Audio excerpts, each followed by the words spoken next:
Koalisi sipil yang terdiri atas sejumlah aktivis dan pegiat media sosial berunjuk rasa di depan gedung DPR RI Jakarta Kamis siang. Mereka ditemui langsung oleh anggota DPR RI Andre Rosiade dan Rieke Diah Pitaloka. Perwakilan aktivis dan influencer yang hadir di antaranya Abigail Limuria, Andovi Dalopes, hingga Jerome Pauline. Mereka menyerahkan langsung dokumen tuntutan 17+8 kepada perwakilan anggota DPR RI. Para aktivis meminta seluruh tuntutan bisa dipenuhi paling lambat Jumat 5 September 2025.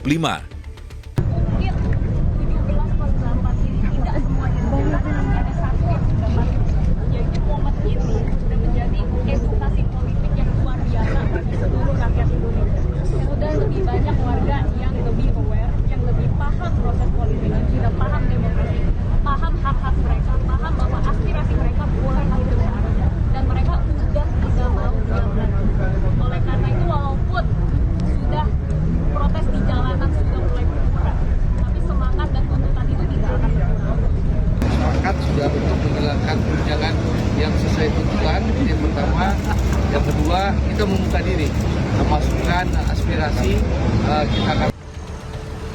Selain aktivis dan influencer, buruh juga berunjuk rasa di kawasan Patung Kuda Jakarta Kamis siang. Mereka menuntut reformasi pajak dan mendesak negara memotong upah pejabat hingga 50%. Tim Liputan iNews melaporkan.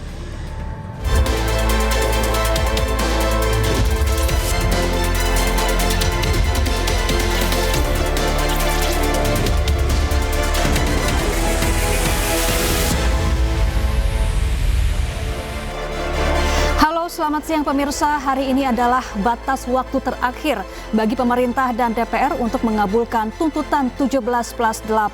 Sementara itu di momen Maulid Nabi Muhammad, Presiden Prabowo dan Wapres Gibran berdoa bersama jemaah Masjid Istiqlal untuk kedamaian bangsa. Selain informasi tadi, kami juga akan hadirkan beragam informasi menarik dan terkini terkait kebijakan hingga kegiatan para pemimpin bangsa. Bersama saya Syafaati Suryo, inilah pemimpin rakyat, pemimpin beraksi, rakyat awasi.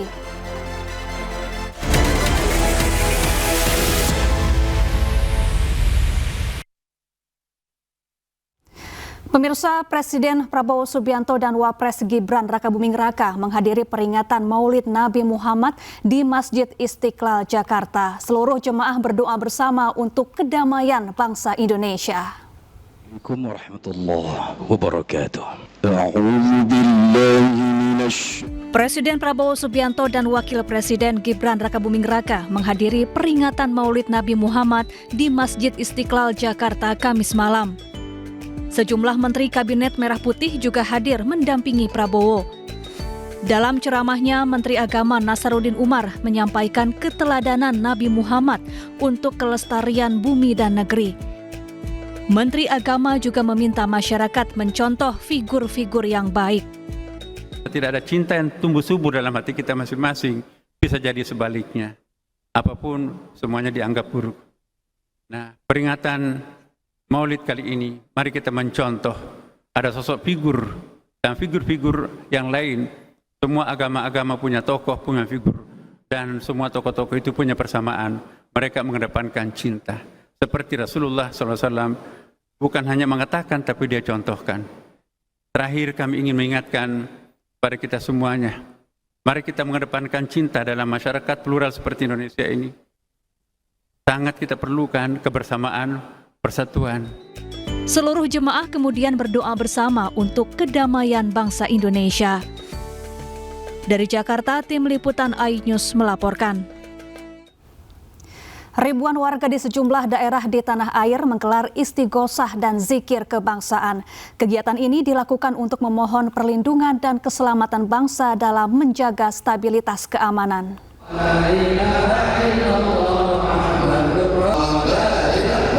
Ribuan warga bersama Forkopimda Kabupaten Tangerang, Banten memadati Masjid Agung Al-Amjad menggelar istighosah akbar untuk bangsa. Dengan zikir dan doa disertai renungan sebagai bentuk sikap terhadap situasi nasional yang akhir-akhir ini memanas tanah air. Istighosah digelar untuk memohon perlindungan dan keselamatan bangsa dalam menjaga stabilitas keamanan dan kedamaian Indonesia, khususnya di Kabupaten Tangerang. Masyarakat pun diimbau bijak menggunakan media sosial, hindari penyebaran berita bohong dan ujaran kebencian yang berpotensi memecah belah. Dalam istighosah tersebut tadi melaksanakan sholawat sekaligus juga berzikir, dan juga pada saat itu kita berdoa meminta pertolongan kepada Allah Subhanahu wa Ta'ala, Allah yang mempunyai alam semesta, untuk bisa di Kabupaten Tangerang ini, juga Provinsi Banten dan di negara Republik Indonesia, supaya dalam keadaan aman, tertib. Kegiatan serupa juga berlangsung di Masjid Pusdai, Kota Bandung. Ratusan warga bersama pemerintah Provinsi Jawa Barat dengan khusyuk menggelar sholat istighosah dan zikir kebangsaan. Kegiatan ini untuk meminta perlindungan agar persatuan dan kesatuan Indonesia terjaga di tengah demonstrasi yang terjadi beberapa hari kemarin. Istighosah dan zikir kebangsaan yang bertepatan dengan peringatan Maulid Nabi Muhammad ini diharapkan masyarakat bisa mencontohkan akhlak Nabi yang baik dan juga santun. Tim Liputan iNews melaporkan. Pemirsa, 2 anggota Brimob Polri yang menabrak pengemudi ojol Afan Kurniawan hingga tewas dijatuhi sanksi. Keduanya dinilai tidak profesional dalam menangani aksi unjuk rasa. Kemudian tidak dengan hormat atau PTDH sebagai anggota Polri. Komandan Batalion Resimen 4 Koprimob Polri, Kompol Kosmas Kagai, dipecat dari Polri karena dinilai tidak profesional dalam menangani aksi unjuk rasa Kamis 28 Agustus lalu. Kendaraan taktis yang ditumpanginya menabrak pengemudi ojek online Afan Kurniawan hingga meninggal dunia. Saat kejadian, Kompol Kosmas duduk di sebelah pengemudi rantis Bribka Rohmat.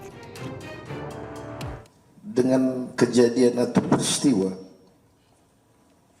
bukan menjadi niat, sungguh-sungguh demi Tuhan bukan ada niat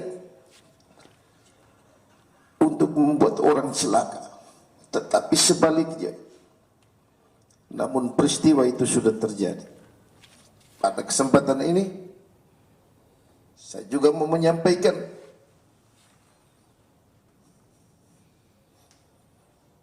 duka cita yang mendalam kepada korban Afan Kurniawan serta keluarga besar. Sungguh-sungguh di luar dugaan, dan saya mengetahui ketika korban meninggal, ketika video viral. Sementara itu, pengemudi rantis Bribka Rohmat diberi sanksi demosi 7 tahun. Demosi adalah pemindahan anggota polisi ke jabatan yang lebih rendah. Jiwa kami tribrata untuk melindungi, melayani, dan melayani masyarakat yang mulia. Tidak ada niat sedikit pun kami yang mulia untuk mencederai, apalagi sampai menghilangkan nyawa yang mulia.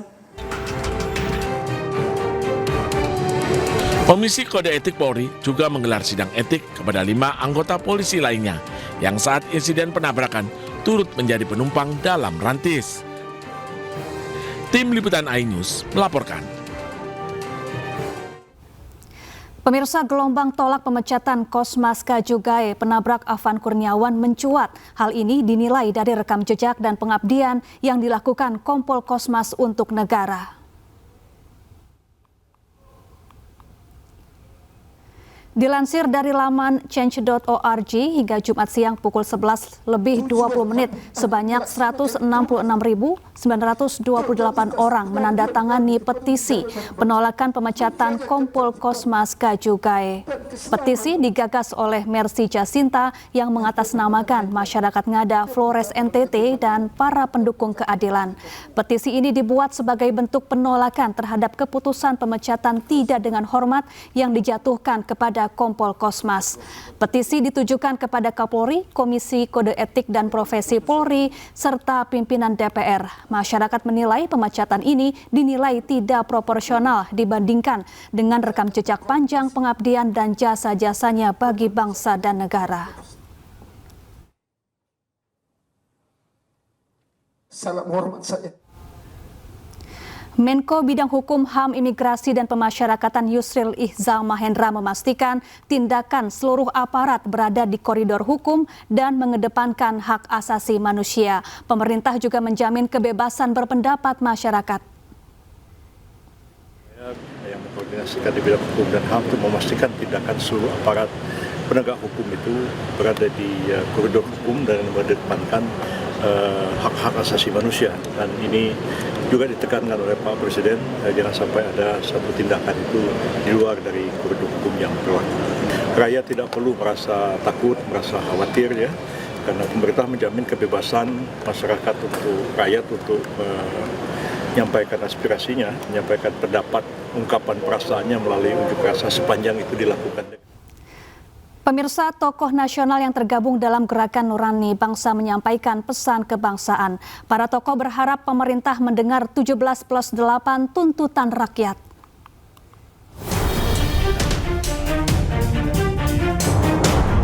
Sejumlah tokoh nasional hadir dalam pernyataan sikap Gerakan Nurani Bangsa. Mereka adalah Sinta Nuriyah Abdurrahman Wahid, Alisa Wahid, Ignatius Kardinal Suharyo, Romo Frans Magnis Suseno, dan sejumlah tokoh lainnya. Para tokoh bergantian menyampaikan pandangannya tentang kondisi kebangsaan yang akhir-akhir ini terjadi. Alisa Wahid meminta pemerintah mewujudkan keadilan ekonomi dan kesejahteraan. Segera diwujudkan, kalau tidak, oksigennya makin lama makin menipis.